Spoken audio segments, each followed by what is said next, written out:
En la vida es algo que no es fácil, aún para nosotros como hijos de Dios no es fácil, porque lo que Dios tenga para nosotros en un futuro, mañana o dentro de 10 años o los que sea, tendremos que vivirlos, ¿no? y pasarlos.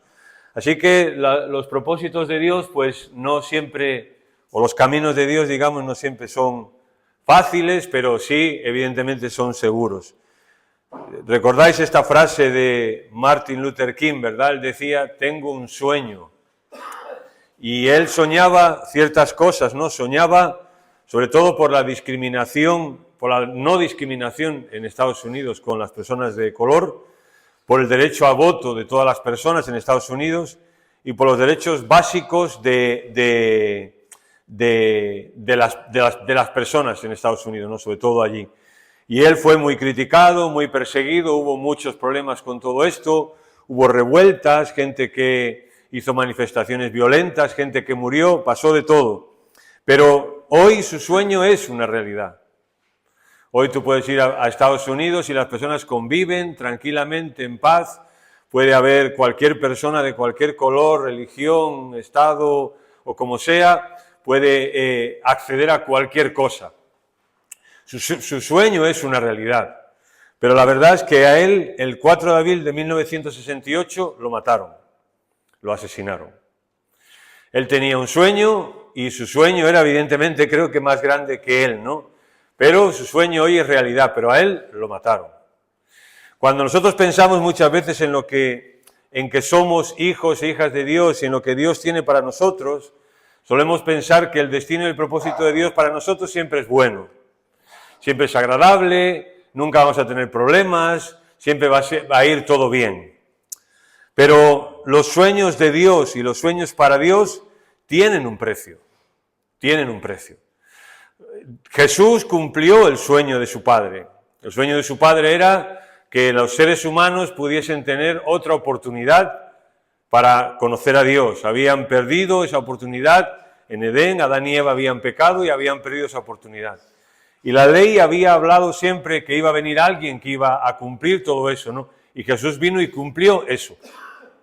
Pero para que el sueño de Dios fuese una realidad o sea una realidad hoy, Jesús también tuvo que ser asesinado.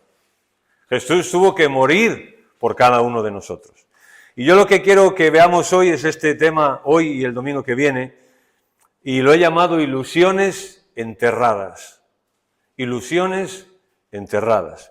Vamos a leer en Génesis capítulo 37. La historia de José es una historia que muchos de nosotros nos gusta y queremos de alguna forma plantearla como una historia bonita. Génesis capítulo 37. Pero la historia de José no es una historia bonita.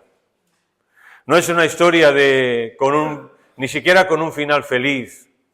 No es una historia que tú la estés viendo y te estés gozando y alegrando, no, todo lo contrario. Es una historia triste, es una historia difícil, es una historia complicada. Pero nosotros siempre pensamos en el final, ¿no? Pero José no empezó así, José no sabía lo que iba a ocurrir. Y su historia en muchos momentos fue muy triste. El destino que Dios tenía para él y el propósito que Dios tenía para él le costó todo en su vida. Y eso lo vamos a ver. Génesis 37, quiero leerlo. Y que prestéis atención, que veáis, ¿no?, esta historia. Es una historia triste. Habitó Jacob en la tierra donde había morado su padre, en la tierra de Canaán. Esta es la historia de la familia de Jacob. José, siendo de edad de 17 años, apacentaba las ovejas de sus hermanos, y el joven estaba con los hijos de Bila y los hijos de Zilpa, mujeres de su padre, e informaba a su padre de la mala fama de ellos, de sus hermanos. Y amaba Israel a José más que a todos sus hijos, porque lo había tenido en su vejez y le hizo una túnica de diversos colores. Y viendo sus hermanos que su padre lo amaba más que a todos sus hermanos, le aborrecían. Y no podían hablarle pacíficamente. Y soñó José un sueño, y le contó a sus hermanos, y ellos llegaron a aborrecerle todavía más. Y él les dijo, oíd ahora este sueño que he soñado. Y aquí que atábamos manojos en medio del campo, y aquí que mi manojo se levantaba y estaba derecho, y que vuestros manojos alrededor se inclinaban al mío. Y le respondieron sus hermanos, ¿reinarás tú sobre nosotros o se oñerarás sobre nosotros? Y le aborrecieron aún más a causa de sus sueños y de sus palabras. Soñó aún otro sueño José y lo contó a sus hermanos diciendo, he aquí que he soñado otro sueño, y he aquí que el sol y la luna y 11 estrellas se inclinaban a mí. Y le contó a su padre y a sus hermanos, y su padre le reprendió y le dijo, ¿qué sueño es este que soñaste? ¿Acaso vendremos yo y tu madre y tus hermanos a postrarnos a tierra ante ti? Y sus hermanos le tenían envidia, pero su padre meditaba en esto. Después fueron sus hermanos a apacentar las ovejas de su padre en Siquem. Eso estaba a 85 kilómetros de distancia. Y dijo Israel a José, tus hermanos apacientan las ovejas en Siquem, ven y te enviaré a ellos. Y él respondió, bueno, aquí estoy, envíame. E Israel le dijo, ve ahora, mira cómo están tus hermanos y cómo están las ovejas y tráeme la respuesta. Y lo envió al valle de Hebrón y llegó a Siquem. Y halló un hombre andando errante por el campo y le preguntó a aquel hombre diciendo, ¿qué buscas? Y José le respondió, busco a mis hermanos, te ruego que me muestres dónde están apacentando. Aquel hombre respondió, ya se han ido de aquí. Y les oí decir, vamos a Dotán, 25 kilómetros más todavía. Entonces José fue tras sus hermanos y los halló en Dotán. Cuando ellos lo vieron de lejos, antes que llegara cerca de ellos, conspiraron contra él para matarle. Y dijeron el uno al otro, aquí viene el soñador. Ahora pues venid y matémosle y echémosle en una cisterna y diremos, alguna mala bestia lo devoró y veremos qué será de sus sueños. Cuando Rubén lo oyó esto, lo libró de sus manos y dijo, no le matemos. Y les dijo Rubén, no demandaréis sangre, no derraméis sangre, echadlo en esta cisterna que está en el desierto y no pongáis mano en él, por librarlo así de sus manos para hacerlo volver a su padre. Sucedió pues que cuando José llegó a sus hermanos, estos le quitaron su túnica, la túnica de colores que tenía sobre sí, y le tomaron y le echaron en la cisterna, pero la cisterna estaba vacía, no había en ella agua.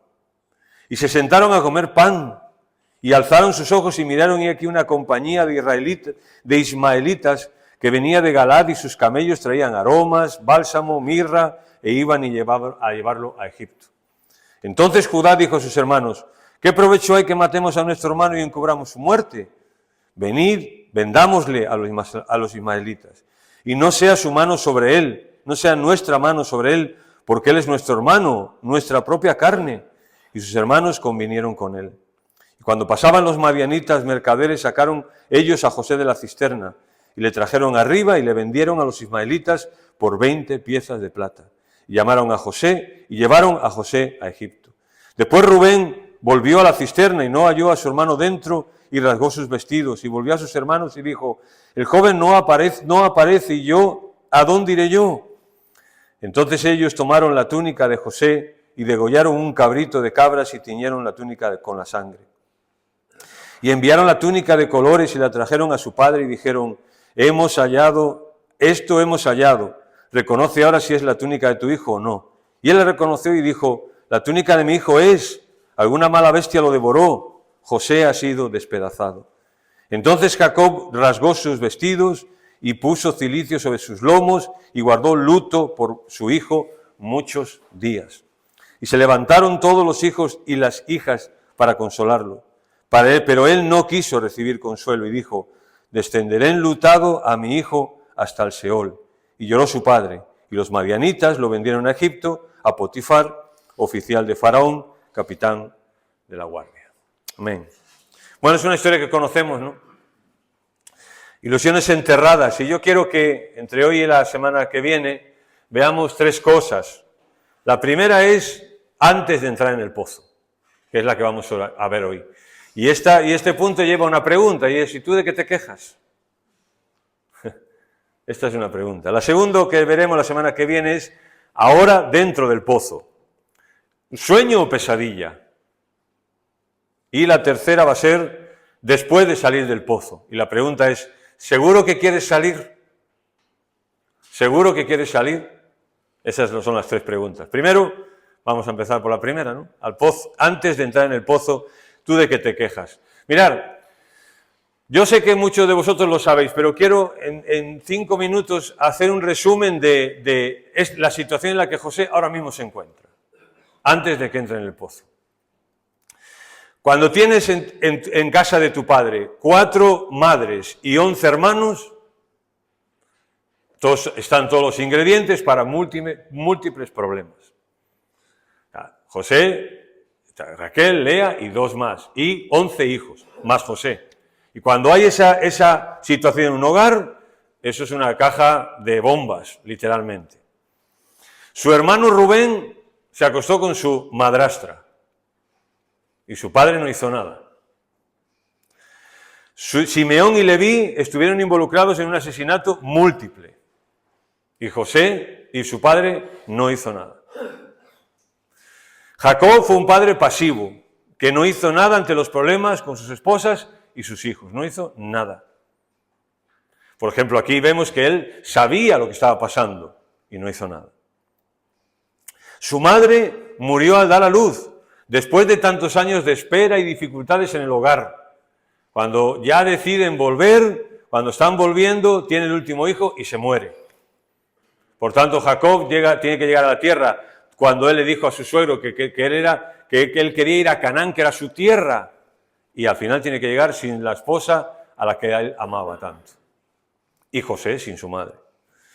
Por los antecedentes de sus hermanos y su carácter, Jacob vio que él tenía que ser el primogénito. Jacob entendió que quien tenía que ser el primogénito era José, pero eso era crear un problema familiar, como ocurrió. Y esto es lo que ocurre en este hogar. José crece en un hogar lleno de personas con mucha ira, celosas e intrigantes en lo que hacen. Este es José y donde está viviendo él. Sus hermanos, sabemos, bueno, leed las historias de lo que ocurrió. Eso es lo que ocurre ahí.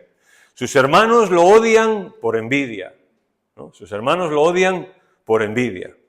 José tiene un sueño en el que sus hermanos y su padre lo servirán. Muchos dicen que José se equivocó a la hora de contarle el sueño a sus hermanos y a su padre, pero él tenía 17 años, era un adolescente, tiene un sueño de parte de Dios, y yo puedo entender que él no fue consciente de las consecuencias que iban a ocurrir. ¿Debió haberles contado su sueño o no? La envidia, dice, tiene una hermana que se llama malicia y suelen trabajar juntas. Cuando una persona le tiene envidia a la otra, lo que va a hacer es procurar y desear su mal.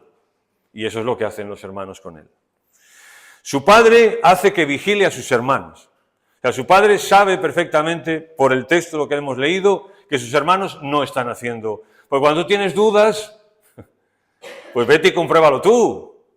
Pero no, manda a José, que sus hermanos, él sabe que sus otros hijos al menos no lo quieren, no son tan amistosos con él. Y lo manda allí. Además, lejos. ¿Qué hacían en Siquem? Si allí podían estar 85 kilómetros se van, y luego todavía más. Probablemente cuando José decide contarle a su padre lo que había ocurrido, pues José cree que es lo suficientemente grave lo que está ocurriendo como para chivarse de sus hermanos. Sus hermanos, perdón, ahí salió así, ya está. Sus hermanos lo odian. La primera oportunidad que tienen, lo quieren matar. Solo que alguno intervino. Lo meten en un pozo para que se muera.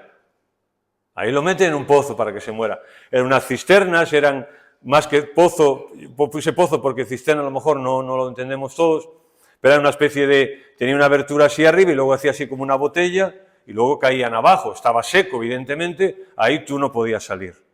Y al final lo venden como mercaderes, como esclavo. Se sientan a comer, dice el texto, tranquilamente, hasta su hermano ahí dentro.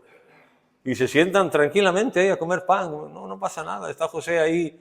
¿Creéis que no le estaba José diciendo nada a sus hermanos?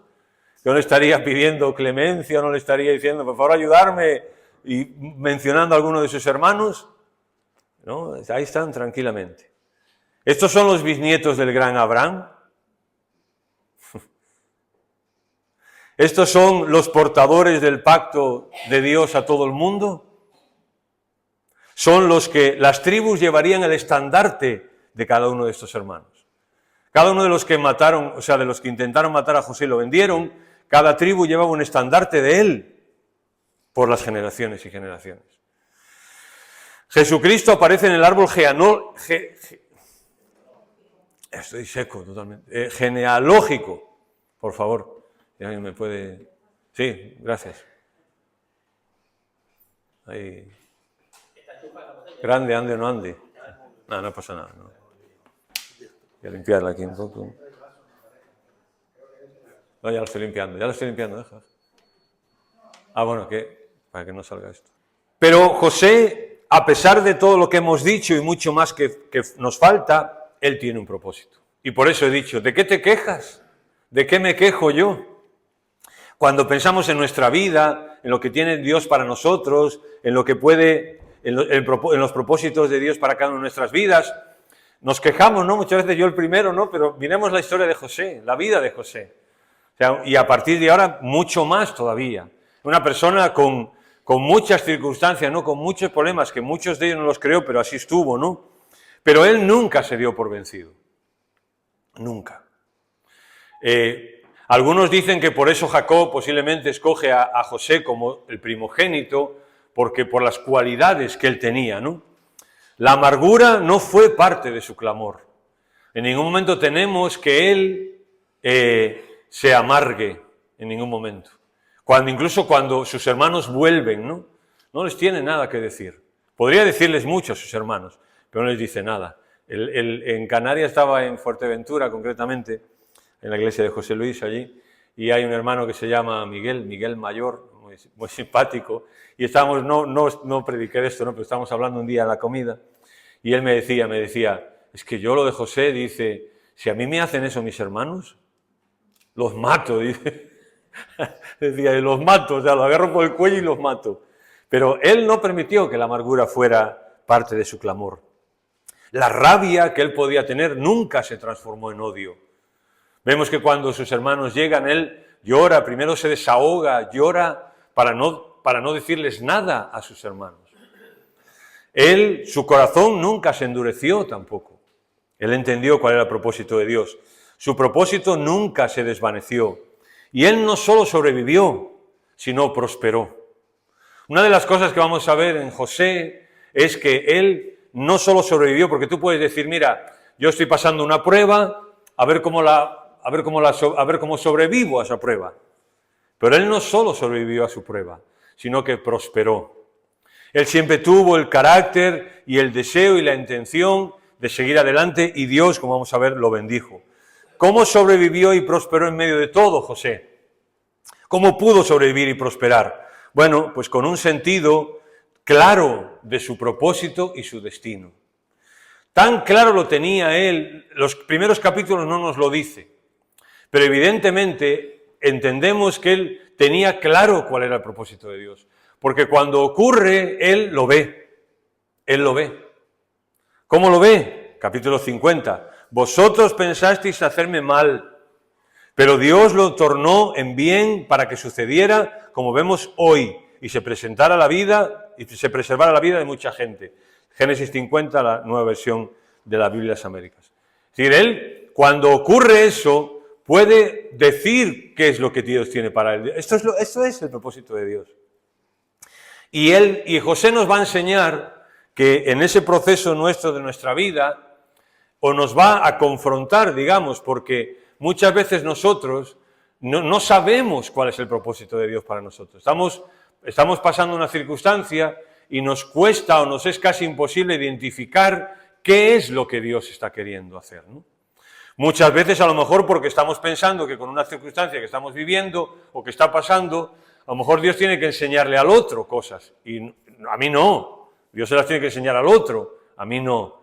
Y José sí entiende, ¿no? Y al final dice, no, tranquilos. O sea, vosotros pensáis hacerme mal, pero lo que importa es lo que Dios hizo. O sea, un sentido claro de lo que Dios tenía para él. Y eso creo que el Señor nos llama a eso, ¿no? A nosotros.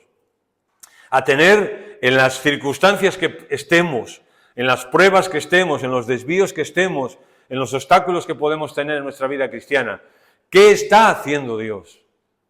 ¿Qué me está queriendo enseñar Dios? ¿En qué me está mejorando Dios? ¿Cómo me está el Señor empujando hacia adelante? ¿Hacia dónde me está empujando? ¿Quieres vivir los sueños de Dios tú? Pues, ¿cómo sabes cómo empiezan los sueños? Pues como empezaron los de José. ¿En serio que así empiezan?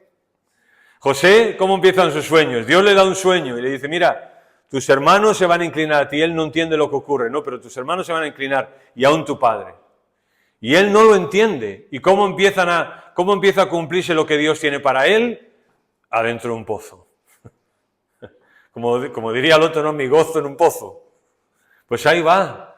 Y muchas veces cuando Dios tenga algo para ti y para mí, muchas veces primero viene el pozo y luego viene salir.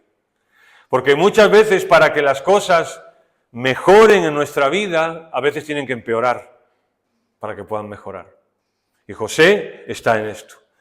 Todos tenemos un esquema mental, ¿verdad?, del rumbo de nuestra vida. Y Dios probablemente quiere llevarnos ahí, pero por otro camino. Todos ahora, si pudiéramos hablar, diríamos, hombre, yo creo que Dios tiene esto para mí, o este es el propósito de Dios para mí. Y casi podemos definir cómo, cuándo y dónde va a pasar. Pero Dios muchas veces tiene otro camino. Sí nos va a llevar al mismo sitio, pero a través de otro camino. A través de desvíos, de obstáculos, de pruebas, de problemas, de circunstancias en las cuales Dios nos mete, que nos echa patadas del camino por donde estamos, o que luego nos recoge y nos vuelve a traer al camino.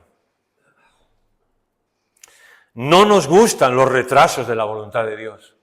Pensamos que la voluntad de Dios está retrasando, que Dios no está obrando, que por qué no hace nada, que por qué no obra en esta circunstancia, por qué no obra en mi trabajo, en mi familia, con tal persona, por qué no obra. Pero Dios nunca se retrasa.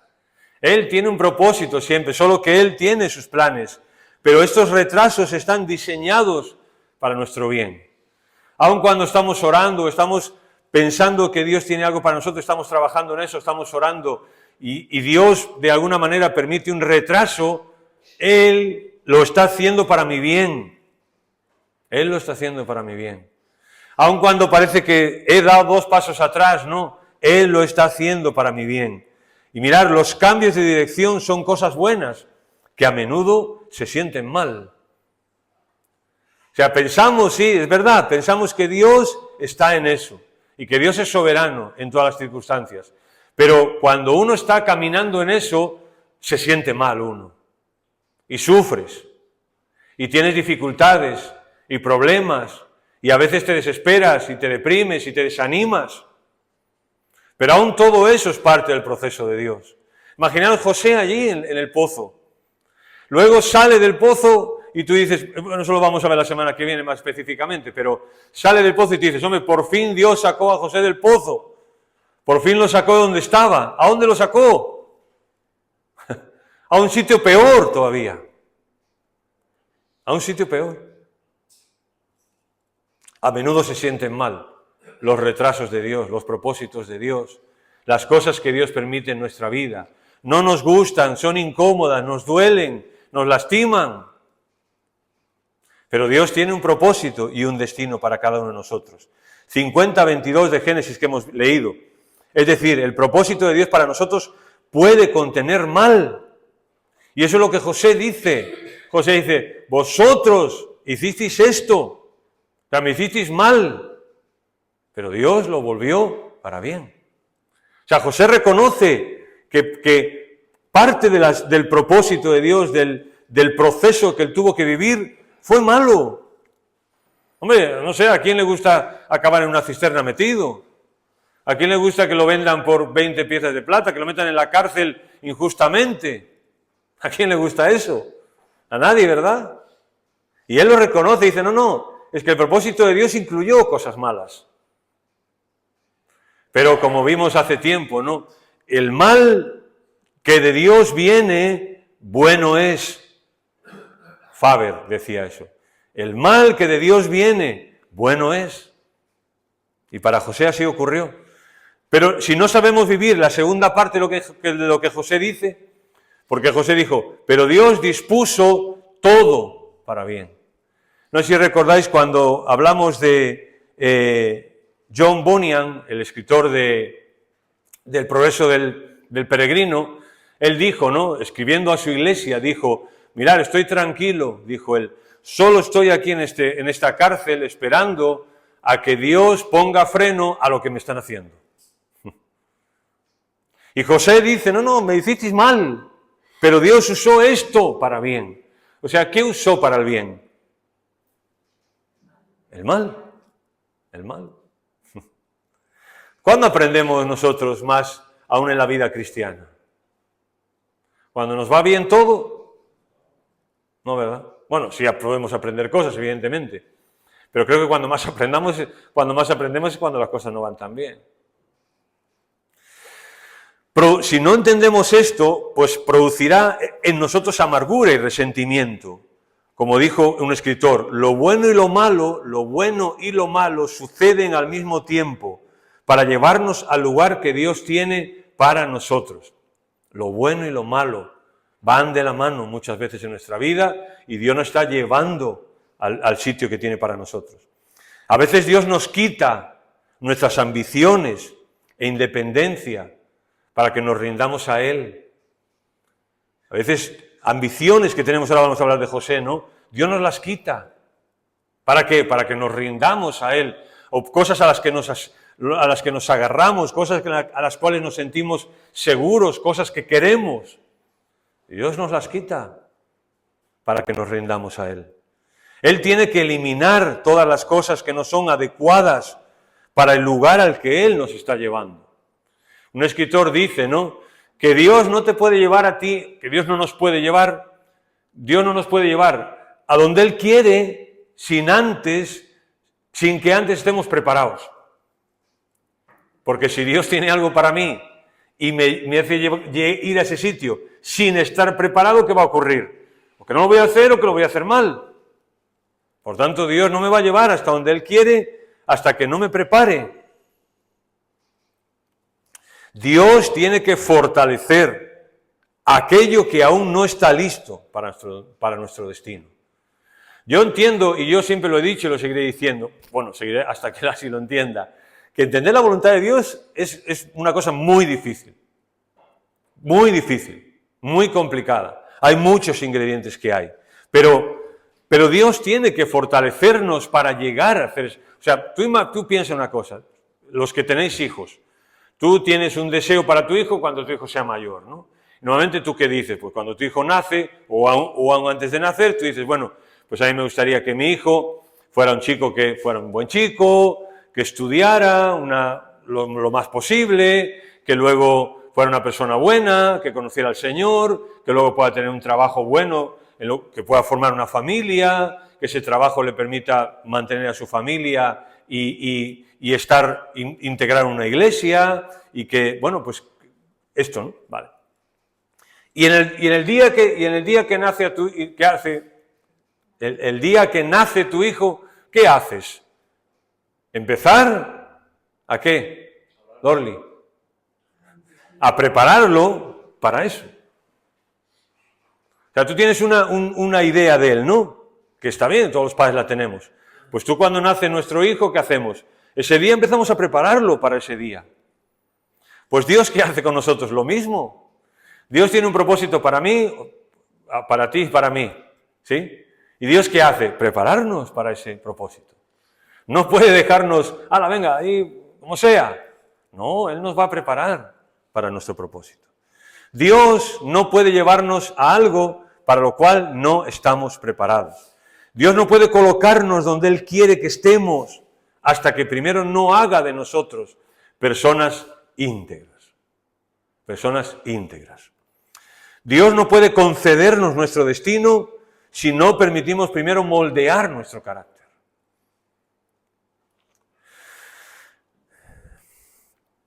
Debe ocuparse de nuestros pecados, de nuestra inmadurez muchas veces, de nuestros miedos, de nuestros defectos, de nuestras dudas.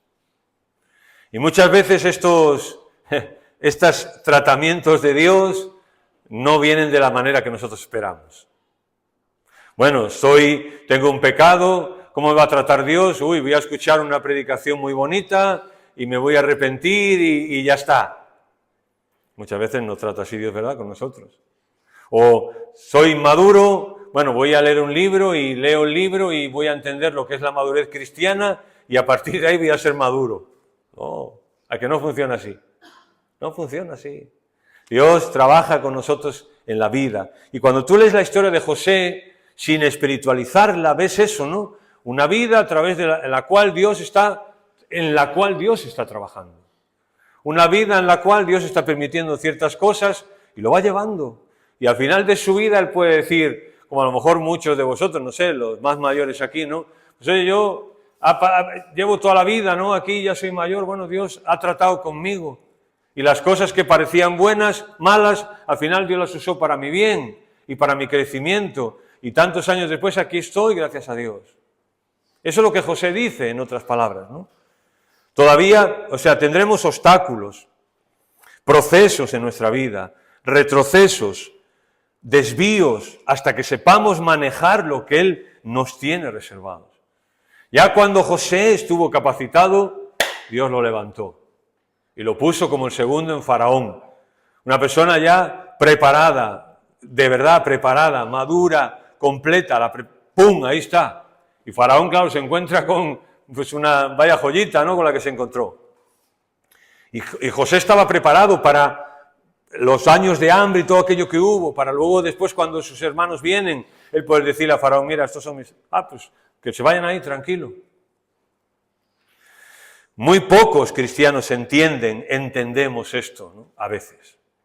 Que Dios está trabajando en esto en nosotros, ¿no? Y que nos está preparando para a dónde nos quiere llevar, qué es lo que quiere hacer con nosotros. Si supiéramos captar esta verdad, veríamos las pruebas de una forma diferente, como las vio José. No se quejó, no protesta. El texto no nos lo dice, por tanto, evidentemente no pasó. Si pudiéramos ver el propósito de Dios a través del dolor, lo soportaríamos con mucha más dignidad. Tengo un problema, tengo una enfermedad, no un problema, bueno, ¿qué propósito tiene esto? ¿Qué propósito tiene esto para mí? Y si podemos entender esto, pues tendremos más dignidad a la hora de hacerlo, ¿no? Yo puse más dignidad, no sé, los que habéis pasado una enfermedad, que ahí ponerle la palabra que vosotros querráis, ¿no? Yo le he puesto dignidad porque yo es una oración que hago muchas veces, ¿no? Muchas veces la hago. Digo, Señor, cuando yo tenga que pasar una prueba, porque, a ver, uno va acumulando años y, en fin, sabéis, ¿no? Se va acercando Y yo siempre le digo al Señor, Señor, yo solo pido una cosa, que cuando tenga que pasar una cosa de estas, que la pase con dignidad, que la pueda pasar con dignidad, de una forma digna, de una forma madura, ¿no? Confiando en el Señor, etcétera, a eso me refiero yo. José fue desprovisto de lo que más valoraba, su túnica. De alguna manera el texto nos dice, ¿no?, que esa túnica significaba el privilegio que su padre le había dado. Y se menciona varias veces, ¿no?, y se la quitan por algo. Fue desprovisto de lo que más valoraba. ¿Qué pasa cuando pierdo lo que más valoro? No es fácil. No es fácil perder lo que más valoramos en la vida. José lo perdió y posiblemente tú has perdido cosas en tu vida que valorabas, seguro. Y yo. Y las seguiremos perdiendo. Pero, ¿qué está queriendo enseñarnos Dios en esto? Esa es la pregunta que tenemos que hacer, ¿no? Cuando hay algo que valoramos y Dios nos lo quita, ¿qué está enseñándome Dios? ¿Cuál es el propósito de Dios con estas cosas? Dios sabe que hasta que seamos capaces de renunciar a lo que más valoramos, no llegaremos. No llegaremos. Cuando Pablo en Filipenses habla de ese proceso que hay en la vida cristiana de seguir hacia adelante, de alcanzar ese propósito y ese destino que Dios tiene para nosotros como cristianos, él dice, ciertamente todas las cosas yo las estimo como basura, las he dejado atrás. Y él dice, y aún ahora las sigo estimando como basura, por amor del Señor. Porque yo os lo conté creo una vez, ¿no? Que no es solamente decir, bueno, ¿qué dejaste cuando tú te convertiste? Cuando tú te convertiste al Señor, ¿qué dejaste? Pues alguno diría, bueno, yo lo dejé todo, dejé esto, dejé lo otro. Bien. Y la pregunta es, ¿lo volveríamos a hacer? ¿Hoy volveríamos a dejar algo equivalente a eso? Por eso Dios le pidió a Abraham que sacrificara lo más valioso para él. O sea, Dios tenía un propósito con Abraham, ¿verdad? Se lo había mostrado. Tenía un sueño con Abraham. Abraham, vete de tu tierra y de tu parentela, vete a la casa que yo te voy a mostrar y haré de ti una nación grande y serás bendición a todo el mundo. Y ahí va Abraham, ¿no? Años y años y años esperando para que su hijo naciera. Su hijo nace, tiene 17 años ya, Abraham es mayor, ya está pensando en hacer la escritura de todo, ya jubilarse y pasarle todo a su hijo.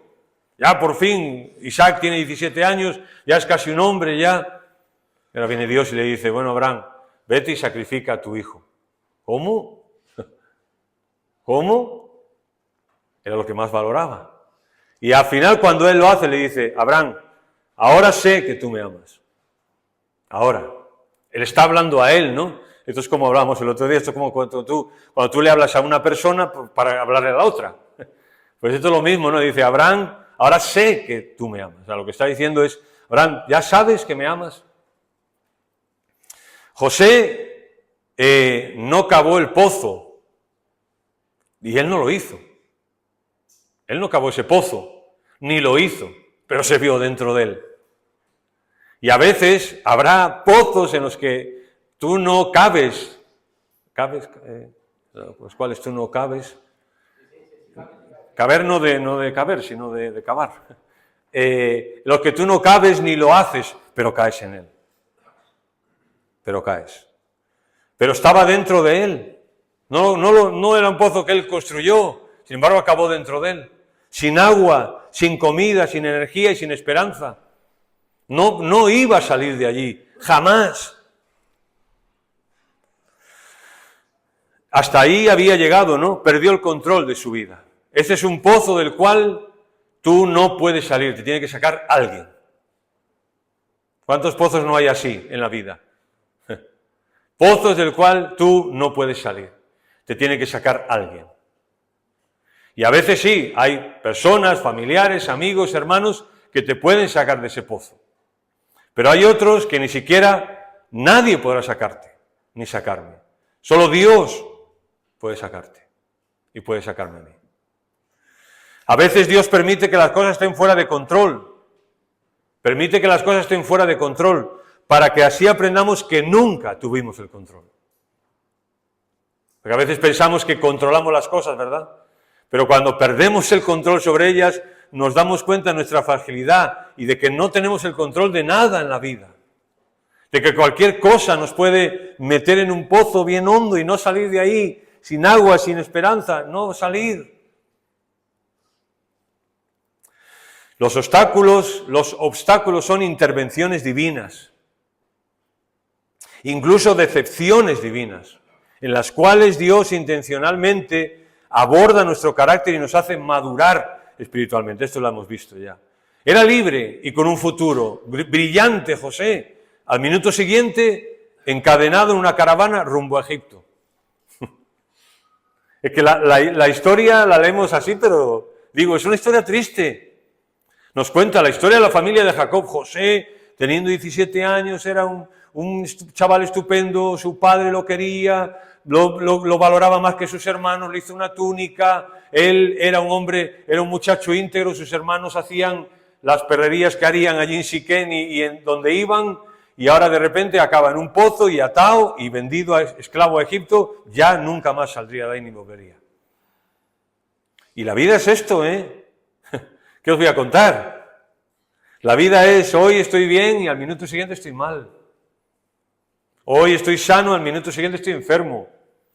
Hoy me va bien en casa, al minuto siguiente tengo un problema gordo en casa o en el trabajo, donde sea. Pero esta es parte de lo que Dios tiene para nosotros. Es el destino y el propósito que Dios tiene. Si no, Dios nos hubiese llevado con Él ya.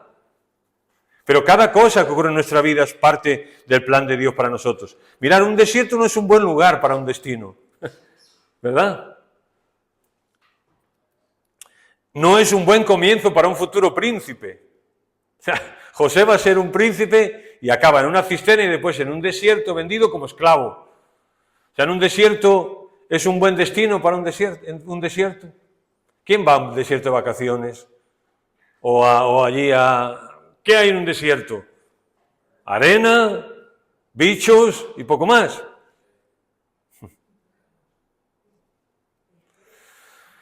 Pero justo así obra Dios.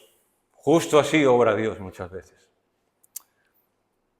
Él nos ama lo suficiente para moldearnos hasta convertirnos en las personas que ha diseñado que seamos. Y si para eso tiene que ponernos en un desierto, nos pondrá. Si para eso tiene que ponernos en un desierto, nos pondrá. Romanos 8:28 dice una versión: todas las cosas cooperan para bien a los que aman a Dios. Todas las cosas cooperan para bien a los que aman a Dios. Mirad, en un desierto nadie quiere estar. No es fácil. En un desierto te parece perder la vida, ¿no? ¿Qué haces en un desierto? ¿A dónde vas? Es una situación difícil. Estás solo, no conoce a nadie. No puedes. ¿Cómo va a vivir allí? O sea, en el sentido de un desierto, ¿no? Pero cuando sales de un desierto, la ciudad es un juego de niños. O sea, tú estás en un desierto acostumbrado a sobrevivir en un desierto, llegas a una ciudad, está chupado vivir en una ciudad, pero vienes de un desierto primero.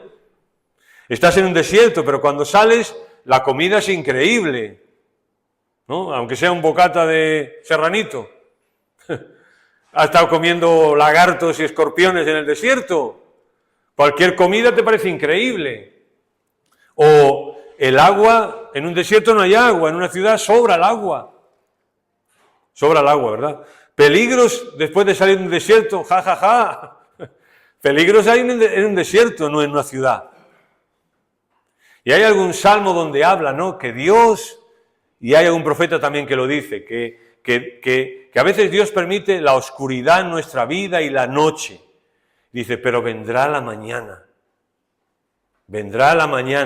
y tu rostro resplandecerá sobre nosotros. Muchas veces las pruebas que Dios tiene para nosotros, ¿qué hacen en nuestra vida las pruebas que Dios tiene? Fortalecernos, ¿no? Y cuando salimos, valorar la ciudad. Es decir, cuando yo estoy en una prueba, muchas veces estoy ahí y no veo las cosas. ¿Por qué? Porque estoy mal, porque estoy en dificultades, a todos nos pasa. Pero cuando Dios nos saca de eso, ¿no? Pues valoremos cuando Dios nos saca. Como dice el Salmo 40, ¿no? Dice, el Señor me sacó del pozo de la desesperación y puso mis pies como gacela sobre la peña. O sea, el salmista no solo está diciendo qué mal se vive dentro de un pozo de la desesperación, sino que está diciendo, qué bien se vive aquí ahora que no estoy en el pozo. Uno tiene que aprender a bendecir a Dios y adorar a Dios, estemos en el pozo o fuera de él. Como dijimos el otro día, ¿no? Uno tiene que aprender a que sí, Dios tiene un destino para nosotros y una puerta abierta para nosotros. Pero en el pasillo, mientras, en el camino, hay que saber adorar a Dios y hay que saber bendecir a Dios también en medio del camino. Bien, la semana que viene, entonces, seguimos con este tema. No hemos terminado el primero, pero ya está, porque ya es la 1, ya vamos a terminar. Mirad, hermanos, no nos quejamos nosotros de cómo estamos.